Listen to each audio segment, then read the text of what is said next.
Welcome to another episode of Speak Life, Shine Bright. I'm your host, Kurt, and I just want to say welcome. The last couple of episodes, I was honoring and celebrating a mother, the woman who raised me, my mother, Cathy Mae Young. And then in episode 4, I gave a couple shout outs to the woman that basically carried that torch after she passed and was very influential in my life and positive. And now today, I'm going to dig real deep. It's a touchy subject entitled How to Forgive and How Do You Catch a Pedophile? Okay? And celebrating a mother and honor mother, I'm tie some of those points that I used in that episode into this and how I honored this woman and celebrated her because she don't even know. I never got the chance to really tell her how much and everything she did for me and poured into my life, how much it meant to me. So let's get into it. First, I'm going to tell y'all a story about a young boy. This young boy was very shy. He came into his memory about 3.5 years old. He was very shy, very bashful, quiet, talked to himself in his head probably. He developed some kind of conscience without having his mother around, his father around. He's in Trinidad and Tobago, but in the island of Trinidad. And he's with his grandmother in California. It's the country part. I guess you got Port of Spain, you got Chaguanas, and then you have California. Or California might be in between Chaguanas and Port of Spain or right after Chaguanas. But it's country. It's a little country. He's with his grandmother. She got this big house. He's around his aunties, his uncles, and cousins. But he don't see no father. He don't know anything about his father. He don't know anything about his mother. So he plays, he has fun, he dances, he does his best to be a kid. He play hide and go seek in the cane field. He goes to the candy store. His head is spinning from all the different candies. When it rains, he dances in the rain and have fun with his cousins. He remembers that. He remembers when the day they tried to break his shyness, when they made a homemade swing in the yard. They tied 2 rope around the biggest part of the tree, the biggest branch of the tree. They put a piece of wood, a flat wood. They looped those holes in that wood, and then that was steady, and you could push somebody. They put this young boy on the swing, his uncles, trying to break his shyness, and they pushed him to the point where it got so high, he got scared, he let go. He fell, not face first, he fell on the back of his head, and he felt this numbness, I guess a concussion.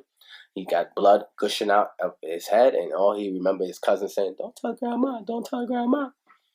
And he probably saying, well, she going to find out anyway. It got blood gushing out my head, and this young boy probably needs to go to the hospital. But this is Trinidad. There's no hospital down the street. So they wipe him up. His grandmother yells at all the cousins and uncles for what they did to him. And they put him to heal up. It takes days for him to heal up. Then he gets back. He's healed up now. And now, one day, out of nowhere, his mother pulls up in a white car. Yep, a white car, and she brings him an outfit, and this is the day he's been longing for. Even though he don't have the connection with her, even though he don't know her, he still has some kind of connection. I guess she carried him for 9 months in the womb.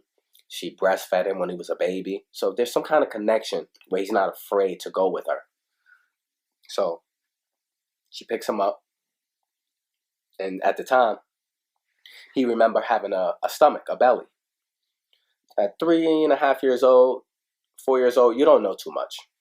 You're just a kid and you're just trying to be a kid, Adults sometimes explain things to you, but most of the time they don't explain. You have to go with the flow. She picks me up, she takes me, and we go to, I guess, Chaguanas. And when we go, she's with this guy. From the moment the kid meets this guy, he's afraid. He has some kind of bad vibe. He knows this is not his father.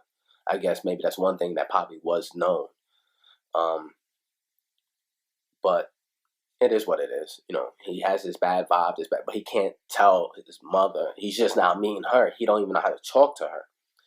So he keeps it all in. Okay, the mother has the baby.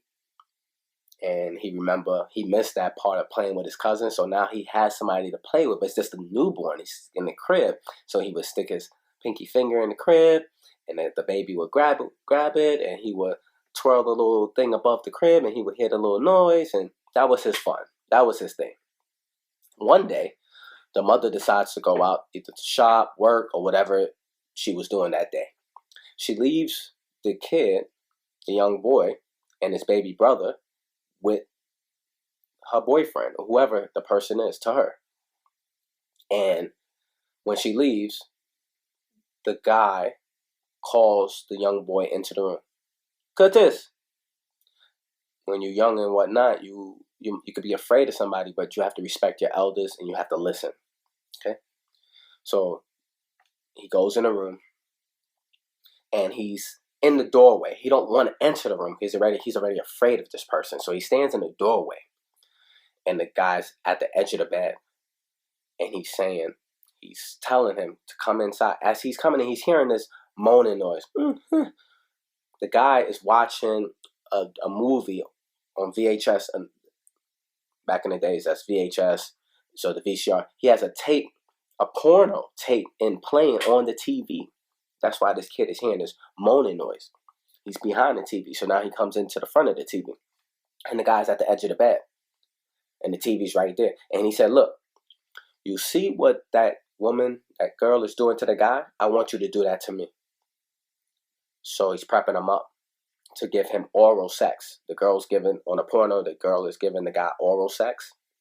He's prepping his 4-year-old to give him oral sex. He got his pants pulled down, and then he makes the young boy get on his knees.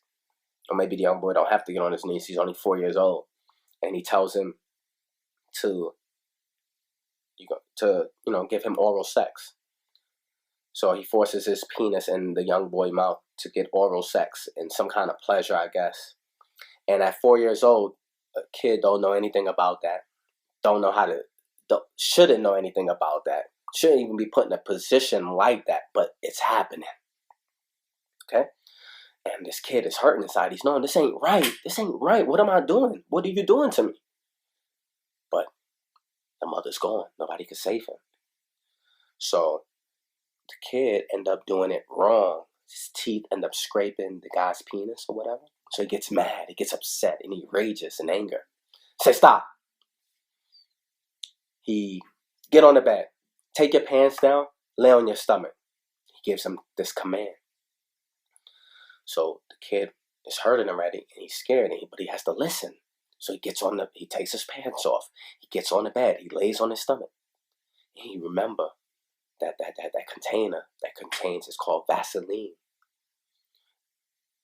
He remembered the guy, I guess, taking that Vaseline and putting it on his penis. And all he remembered, gasps for air as the guy penetrates him. A 4-year-old. This guy's 26, 27, 28 years old around that time. This psycho, this monster, this pedophile wants to penetrate a 4-year-old and find pleasure in it. Okay?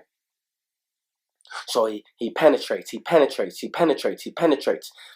until either he reached climax or he's sick. He's tired of hearing this kid scream, or he's afraid somebody might hear this kid scream. It's either one of the two, but maybe he reached his climax first. Then he gets off of this kid and he tell the kid, get up. The kid see blood going down his leg and he's crying, he's bawling. And he said, if you tell anybody, I'm going to kill you. So the kid not only is hurting internally, externally, now mentally he's being threatened with his life. If you ever tell anybody, I'm going to kill you. Good to say, if you ever tell anybody, I'm going to kill you. That's more how it sounded. Go take a shower. That's what he tells the kid. So as the kid is in the shower, he's bawling, he's crying. He's seeing blood run down his leg into the bright white tub, into the drain. And that makes him cry even more. He comes in, if you keep on crying, I'm going to give you something to cry for. He gets an iron hanger, give him a couple of lashes with it. He see the whelps, the kid see the whelps rise up on his skin. He stops crying. He was hoping during it all his mother would come in and save him, but that never happened. She comes in once he gets in the bed and he's throbbing, he's crying internally, hurting, knowing that he wants to say something, but he can't say something because he know the guy said he's going to kill him. The pedophile, the monster, the psycho would kill him. Not only probably kill him, but kill his mother too. So he keeps it in. As hard as it is. That story of that young boy, that's me. That happened to me. I had to go through that. I don't know why, but it happened. So in between that year, a year passed by, whatever, the guy, this psycho, this monster, this pedophile, this molester, him and my mother begin having problems in their relationship, or probably been having problems in their relationship. So she gets away from him. We end up in some hotel. I don't know if it's in Trinidad. I don't remember. It could have been Canada, could have been Trinidad. I don't know. But I remember the coins had some kind of like deer or moose on it. So it might have been Canada. We're on a run from this guy. Basically, that's how I feel. So because it's only me, my mom, and my baby brother. And I'm seeing less of this person. I don't see him anymore. Okay? At that time, you're talking about this is 88. I'm watching Inspector Gadget, the cartoons that come on TV at that time, Inspector Gadget, and the Thundercats and things like that. So that was my only time I got to be a kid. When everything was off, I was zoned out. I was spaced out. You know, I had to watch my baby brother as my mother cleaned the rooms to pay for the room, I guess. And when she would leave me with him and he would cry, I would scream, "Shut up, be quiet." You know, and that's what I remember. But I remember one day, she said, "What's wrong with you?" Because, like I said, if it wasn't me playing with my little baby brother or watching cartoons, I was zoned out. I was zoned out. Depressed and hurt and just living this broken. And she said, "What's wrong with you? You're not the same kid I picked up from my mother's house." She was correct. I wasn't the same kid. And somehow I got the confidence to tell her. And I told her everything I just told y'all. The next moment, she called my dad, my real father, who I don't know anything of, have any memory of. She calls him and says, "Oh, can you send some passage? Me and Kurt just want to come back." So my father, of course, he ain't see his son in so long. He wants his son. This is the moment he been longing for. He don't know. She didn't tell him what happened, though, at the same time. She didn't tell him what happened. So he sent a passage. We flew to Brooklyn, my birthplace, back. I'm back in Brooklyn. So, yeah, things are starting to go in the right direction. Get back to Brooklyn. Where do we go to stay? We go to the monster, the pedophile, the psycho, mother's house to stay. On Muffet and Bushwick. Can't forget. When we get there, she calls him up and told him that she left or whatever and she ain't coming back. And puts me on the phone. "Cause this how you lying to do this, I don't even know why she even put me on the phone and even do that, but that's life, you know. And I remember playing with his nephews and nieces outside. We used to catch little lightning bugs, you know, just trying to be a kid. You know, you're 6 years old. This is 2 years later. You're just trying to be a normal kid, you know. At the same time, this thing is overshadowing your life. And then that day came. My father came and got me. He wasn't taking no for an answer. He came very physical, very strong. He brought 3-4 guys with him. And I remember that day. There was the guy, the psycho brother, sisters were there living in the house. Everybody was screaming and crying, and it was like a tug of war, you know. And I had to go. My dad wasn't losing that tug of war.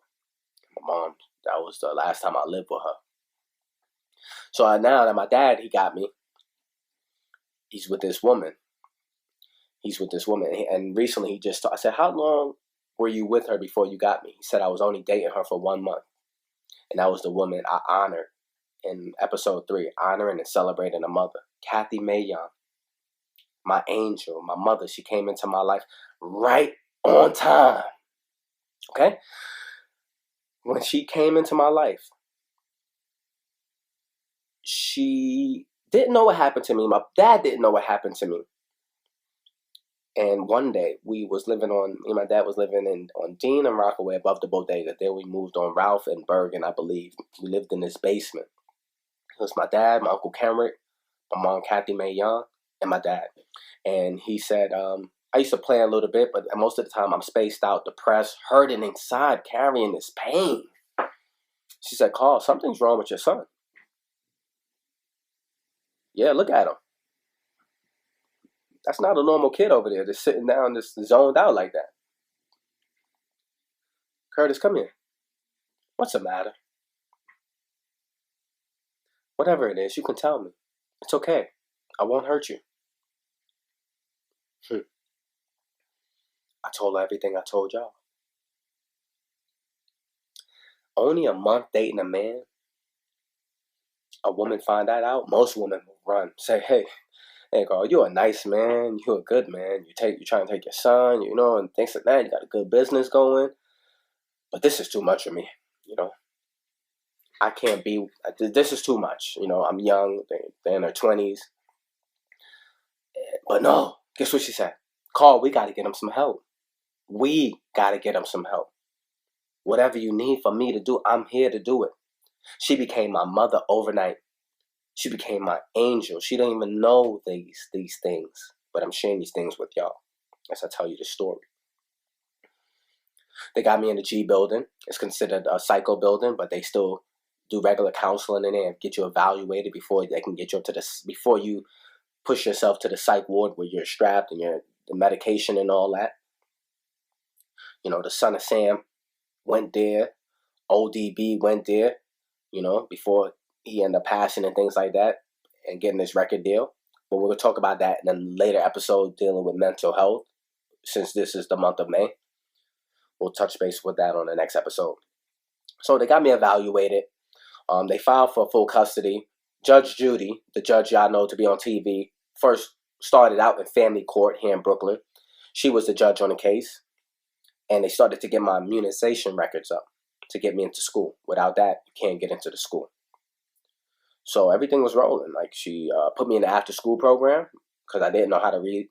I didn't know how to tie my shoelace. I was gone mentally. The evaluation came back that I was molested, and that gave Judge Judy the power to put out a warrant for the arrest of this pedophile, this monster, this psycho. But at the same time, my birth mother didn't give him up. She knew, she had an idea where he was at, but she didn't give him up. So Judge Judy put out a warrant for his arrest. I guess they said it's a 99-year warrant. Okay, so that happened.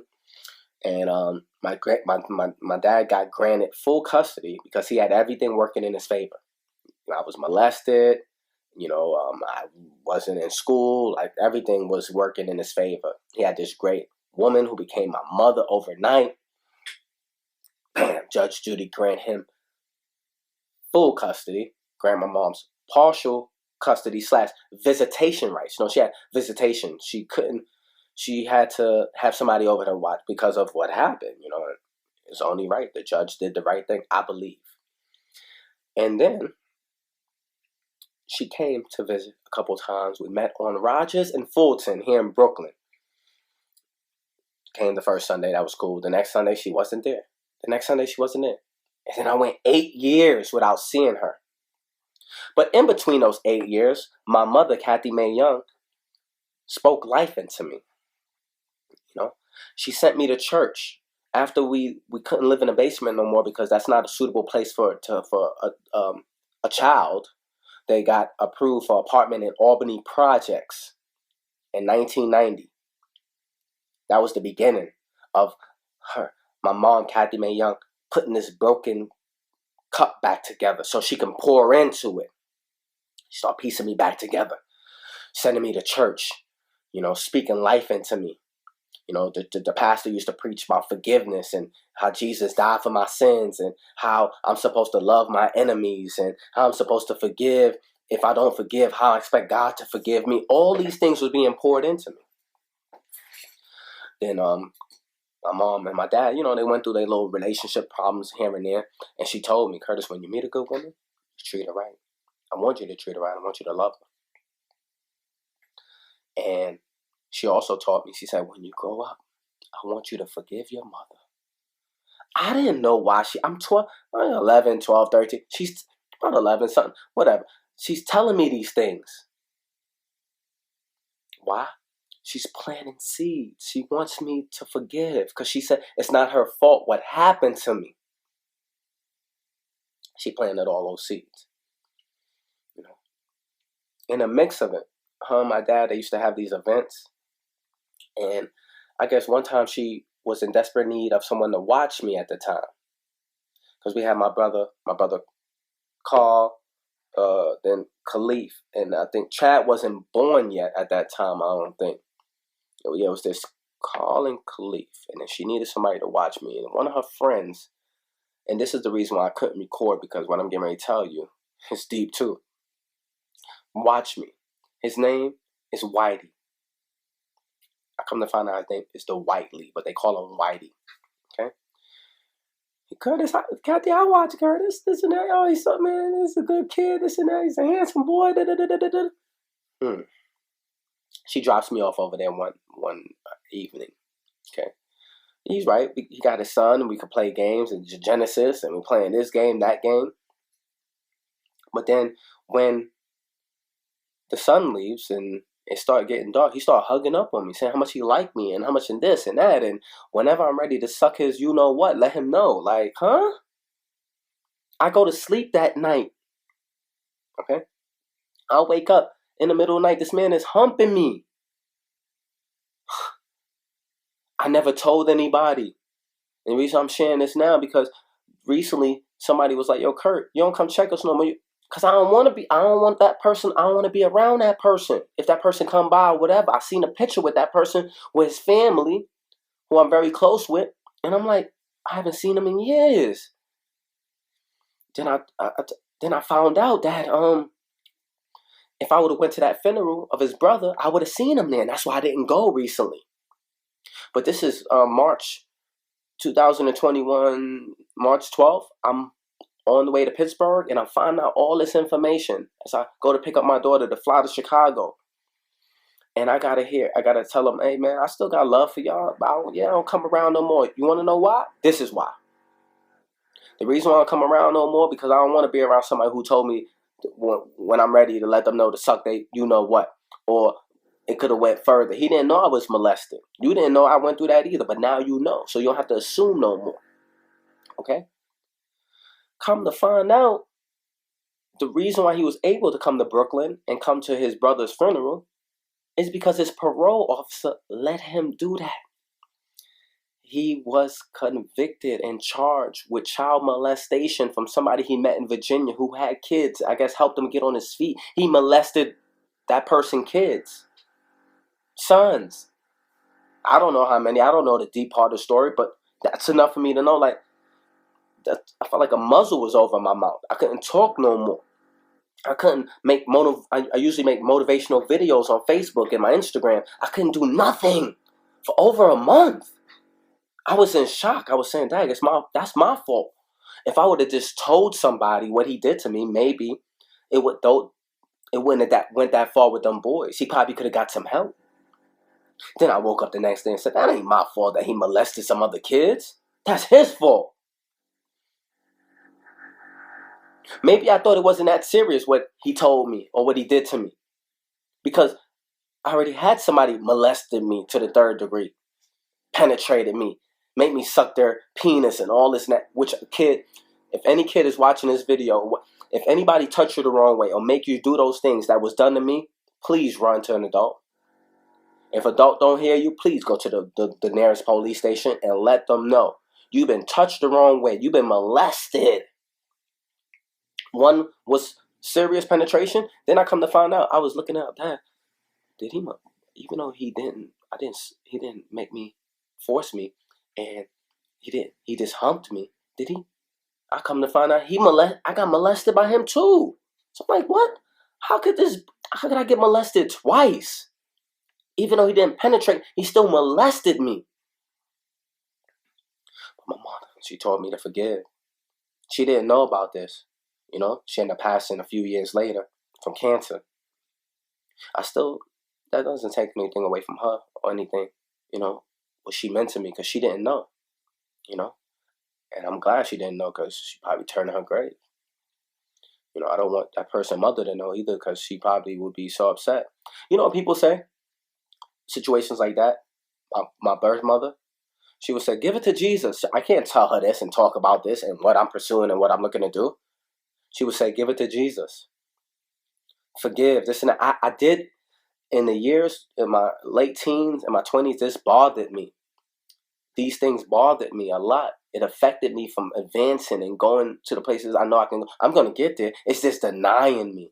Not denying me, delaying me from getting where I'm supposed to go. I was destined from birth to be who I am to be. These things come to break me, to stop me. I can't build a life off of that or build a platform off of what happened to me. But I'm going to share my story. It's my story. So my mother would say, yo, you got to, my mother Joanne, well, give it to Jesus, Curtis. You got to let go of it. I did let go. I did give. But the same reason you can give it to God, you forgive, but you got to get justice and closure. Why? Because these pedophiles and these psychos and these are still running around, harming other people. That's why you got to do something about it. It's not the fact you didn't get over it or you didn't forgive. It's the fact that these people should not be free. This man, Dwight Lee, did 8 years in prison. He's home now. Not only is he home, you wouldn't believe what just happened 2 weeks ago. He sends me a friend request on Facebook. How he find me? I'm mutual friends with his other family members. So this is directly to you, Dwight Lee. I would never be your friend on Facebook. I would never be your friend in real life. I hope you were sending me a friend request to apologize for what you did to me. That's the only way I could see you sending that. I will never accept it. And I hope you change your life and you ask God for forgiveness. And I hope you're not repeating the same thing. You're doing the same thing to others because you're free and you're on Facebook, and that gives you a chance to be in contact with a lot of more other little boys and things like that. You don't even belong on Facebook. So matter of fact, I have to let Facebook know you have a registered pedophile on Facebook. You don't know, but I'm going to report him. Yes, I'm going to report you. People can call me a snitch, whatever. I don't care. You ain't lived my life. You ain't go through what I had to go through. People get kicked off of Facebook and end up on Facebook jail for petty stuff. How a pedophile get to be on Facebook? Huh? How people, his family, mutual friends and friend him knowing what he did? Nah. That's them. I ain't judging nobody. You want to be friends with a pedophile on Facebook? That's your business, man. Not me. Never. But not only he's on Facebook, the person who molested me when I was 4 years old, he's on Instagram and Facebook.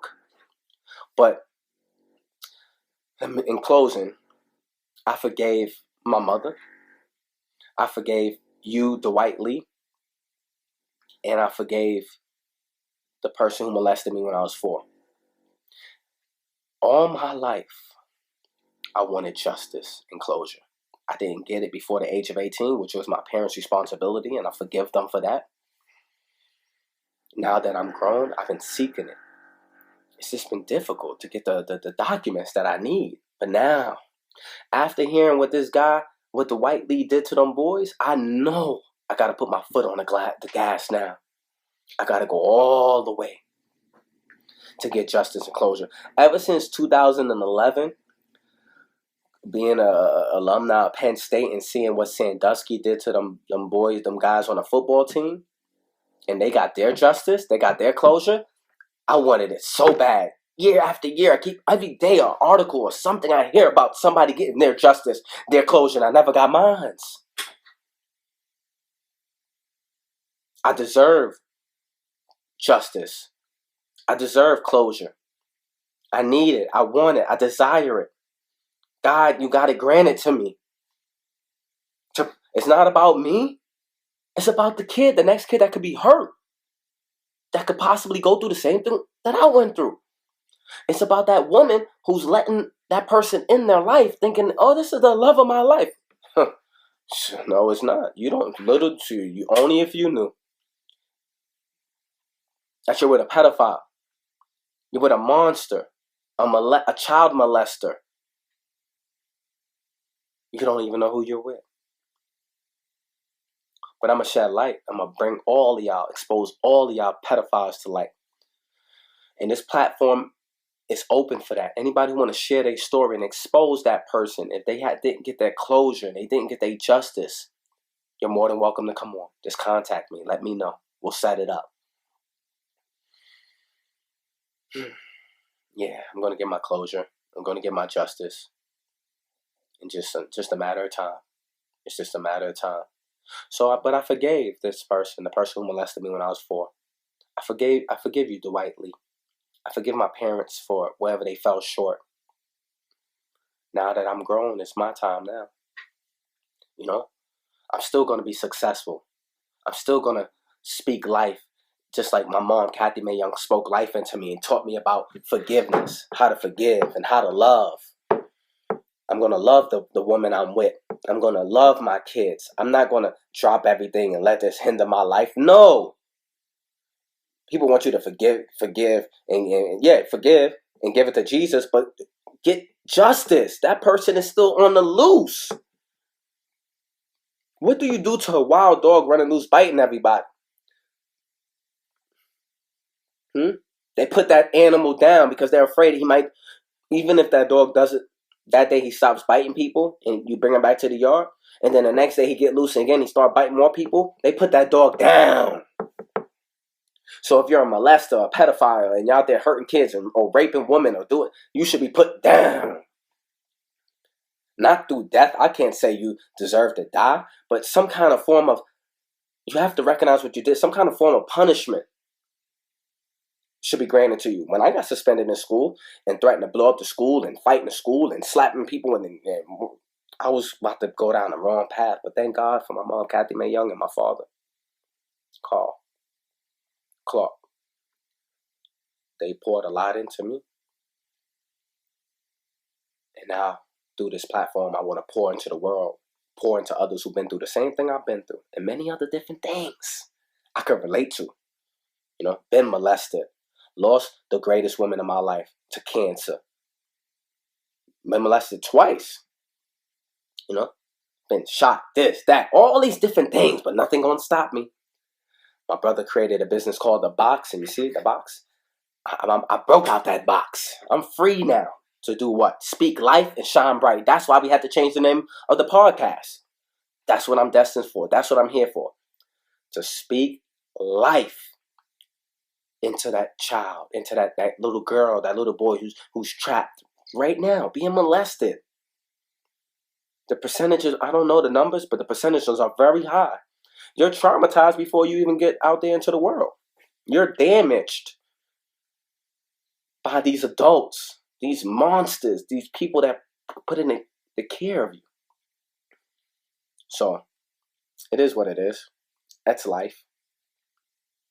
You know, you could cry about it. Like I said, I cried about it. I got all the counseling in the world. I went to the G building. I got counseling in Michigan. I got counseling in Boston. So I talked my pain out. That's how it really helped me. You know, of course I thought about killing the person who molested me when I was 4 years old. I had plenty of chances. I seen that person since 2011. I seen that person once, twice, and you wouldn't believe I seen him the third time in Trinidad after I didn't go back in 27 years. Who do I see? I see him. Why? My family's connected to that family. So they went to some kind of celebrating the person who passed away 4 years ago who was good to them, and I was with them. Who do I see coming out? Him. Messed my whole trip up. I go back and tell my uncle. He said, what? Larry in Trinidad? He said, you want me to kill him? I said, nah, don't kill him. That's still my brother's dad, and I forgave him anyway. It's just missing one piece. I didn't get justice, and I didn't get closure. And for him to think he's free to be on Instagram and Facebook, he got another thing coming. So I want to thank y'all for listening to me today, taking the time out to listen to my story.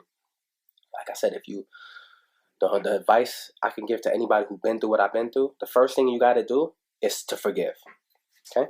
Once I forgave him, that power, that pain, that trauma lifted off of me. I could tell you the story without crying. I could tell you the story without punching a hole in the wall. And I could tell you the story without thinking about killing them. All I want is justice. All I want is closure. And I believe I deserve that. Yeah, I gave it to Jesus. Jesus ain't prevent the guy from raping his own niece, raping his own sister. This is what I heard. I don't know. That's their story. I'm sharing my story. So the best advice I can give to everybody out there who listen to me, who've been through what I've been through, or something similar, or close to it, is to forgiveness is number one. Once you forgive that person, woo!